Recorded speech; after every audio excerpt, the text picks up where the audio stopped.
सरल रेखार देखा सात ग्रह जनवरी 25 तारिख में 7टी ग्रह 170 रु अधिक वर्ष पर एक सरल रेखार देखा एभଳି एक चमकप्रद और विरल घटनार खबर सह अनेक भ्रमात्मक चित्र विभिन्न गणमाध्यम बहुल भाव में प्रचारित होछि। सूर्य चारिपटे बुलुथिबा 8टी ग्रह भितरु 5टी ग्रह बुध शुक्र मंगल बृहस्पति एवं शनि खाली आखिरे आकाश रे एक तारा भली देखा जांती। एगुड़िक एक सरल रेखार नुहे बरंग एक सरल रेखा पाखापाखि केवल 25 तारिख नुहे जनवरी मास सारा संध्या आकाश रे देखा जिवो। आमे जानिछंती सूर्य चारिपटे अलग अलग बेगरे बुलिबा फल किछि ग्रह आकाश रे एक समय देखा जांती। यहाकू ग्रह समावेश बा इंग्राजी रे प्लानेट परेड बोली कहा जाय। आकाश रे एक समय 3टी ग्रह देखा जिबा एक अति साधारण घटना। प्रतिवर्ष 3 रु 4 थर किछि दिन धरी यह देखा जाए।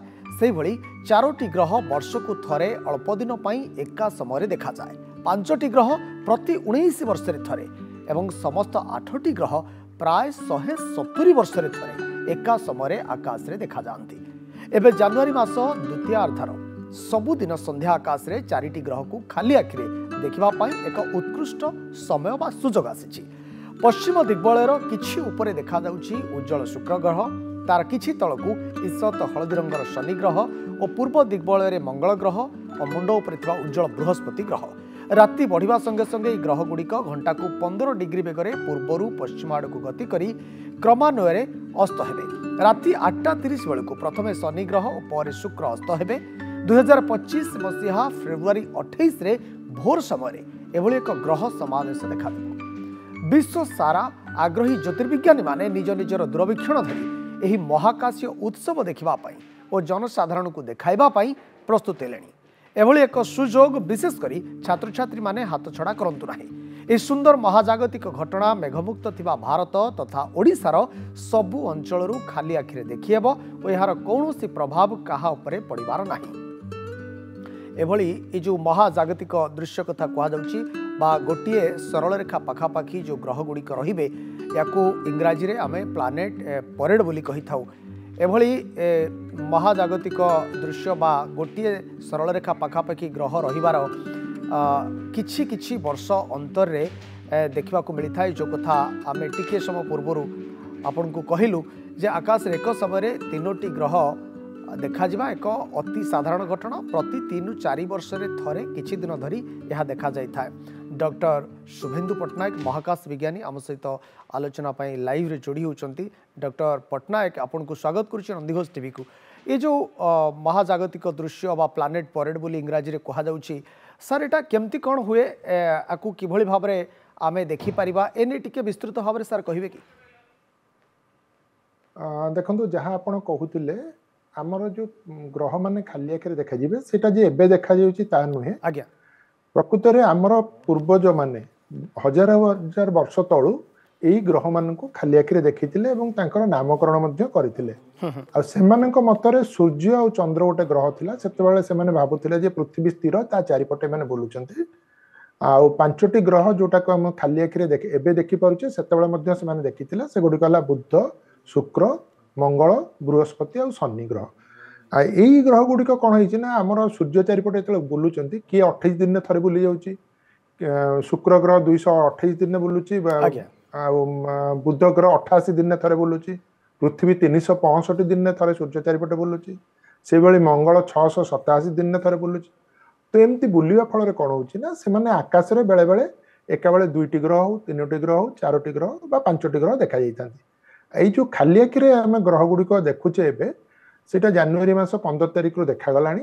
एवं जहां सोशल मीडिया रे गोरी बोलुचे आपण कहले जे सेटा ठीक नय। प्रकृत रे हमर 30 तारिख जनवरी 30 बा ता परे मध्ये किछि दिन पेंका 4-5 दिन पेंका देखा जिवो सेही 4टी ग्रह को आमे देखि परिबा। तो वर्तमान कथा उठुची केमती देखिबा कोठी देखिबा। आज्ञा प्रथम कथा हला आपण जतेले सूर्यास्त परे संध्या हला परे जदि बाहर को जिबे गोटे खोला स्थान रे पूर्व दिग्बल आड़ को देखिबे।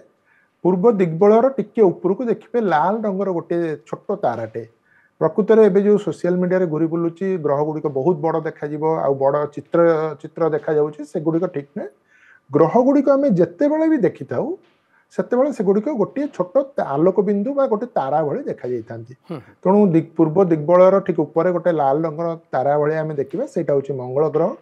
तार टिके उपरको पाखापाखि मुंड उपर पाखापाखि हम से जगार आम देखा गोटे उज्ज्वल तारा भाई देखा जाटा हूँ बृहस्पति ग्रह आ समय संध्या समय आम जब पश्चिम आकाश को देखा ताहले पश्चिम आकाशर पाखापाखि 40 डिग्री उपर बहुत उज्ज्वल तारा देखा सब उज्ज्वल से बर्तमान अच्छी शुक्र ग्रह आ तार टिके तलू रही आमर शनि ग्रह ईसत हलदिया रंगर यहीटा स्पष्ट भाव में जो मेघ नप खाली आखिरे देखिपारे किसी से असुविधा नहीं और चिन्हबार कौन प्रकार असुविधा नहीं ता छड़ा लोक मैंने जब चिन्हवा को आहरी स्पष्ट होगा चाहते बहुत प्रकार मोबाइल ऐप रही आपणकर विभिन्न प्रकार स्टार मैप रही आम तारा गुड़िक ग्रह मान चिन्ह पार आमती आप देखुं प्रत्येक दिन सूर्य उदय हो 12 घंटा पर अस्त हो ठीक से भाया ग्रह माने उदय ही अस्त होती कारण आमर पृथ्वीटी निज अक्ष चारिपटे बुलूची तो से प्रथम शनि ग्रहटी जेहेतु पश्चिम दिग्बलर निकट रही सी पाखापाखि 8:30 बेले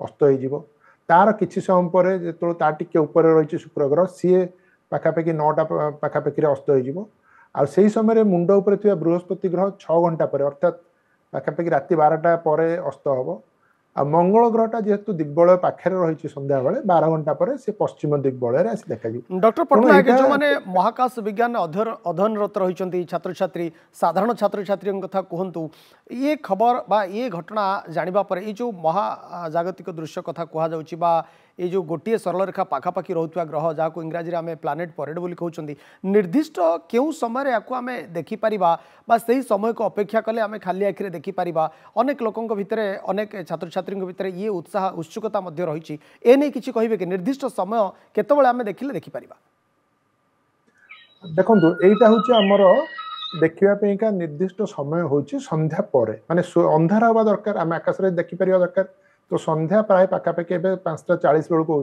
10-15 मिनिट पर अंधार हो धरतु 6:10-15 बेलू आप बाहर को जी से समय मुझे कहली पूर्व दिग्बलय निकटर आपंकर मंगल ग्रह थी से किसी ना से लाल रंगर आप देखिपर तो संध्या 6:10-15 देखिपर मंगल ग्रह मुंड उपर बृहस्पति ग्रह पश्चिम दिग्बलर उपर मैंने पाखापाखि 40 डिग्री उपर शुक्र एवं तार अल्प तले शनि ग्रह रही तेणु धीरे धीरे से सब ग्रह गुड़िक से यार नाटा प्लानेट पैरेड कहार अर्थ पैरेड हूँ गोटे सीधा लाइन आम चली चली जाए गोटे सीधा आकार सैनिक मैंने जाती ठीक से यहाँ लगे से गोटे लाइन में रही सी धीरे धीरे पूर्वर पश्चिम आड़ को आगू बढ़ुं जोटा को आम इंग्राजी में पैरेड बोली कहचे तो धीरे धीरे सेमती आगू को जाकि पाखापाखि 8:30 बेलू शनि ग्रह दिग्बलय पाखक आउ देखाଯିबनी तापर पुणी शुक्र ग्रह आसीज 9टा बेलू किंतु राति 12टा जाए आम देखिपर बृहस्पति ग्रह को मुंड उपरू से धीरे धीरे आसो पश्चिम दिग्बलय निकट को तापर पुणी सेमती मंगल ग्रह पूर्व दिग्बलू आसी आसी राति 12टा बेले मुंड उपर रही भोर बेलू को अस्त हम तेणु आम राति देखिले आम ये 4टी जाक ग्रह अति सुविधा देखिपर और 4टी जाक ग्रह को अति कम 2 ରୁ 2.5 घंटा काल आम प्रत्येक दिन संध्या जनवरी 30-31 तारीख पर्यंत देखिपर शनि ग्रह को देखा कष्ट हम कारण से दिग्बलय पाखक चली आसो माने संध्या समय उदय ही अस्त हो सागे सागे निश्चित भाव में बहुत बहुत धन्यवाद डॉक्टर शुभेन्दु पट्टनायक महाकाश विज्ञानी आम सहित जोड़ी होते संपर्क में अधिक आम सहित आलोचना करते 3टी ग्रह जदि गोटे सरल रेखा पाखापाखि आम देखा ताल प्रति 3-4 वर्ष थे एभली सुजोग देखा मिलता है एवं जदि 5टी ग्रह कथा कहवा ताहले गोटे सरल रेखा पाखापाखि 19 वर्ष थे और 8टी जाक ग्रह जदि आम देखा 170 वर्ष थे एभली विरल दृश्य देखा मिलता है।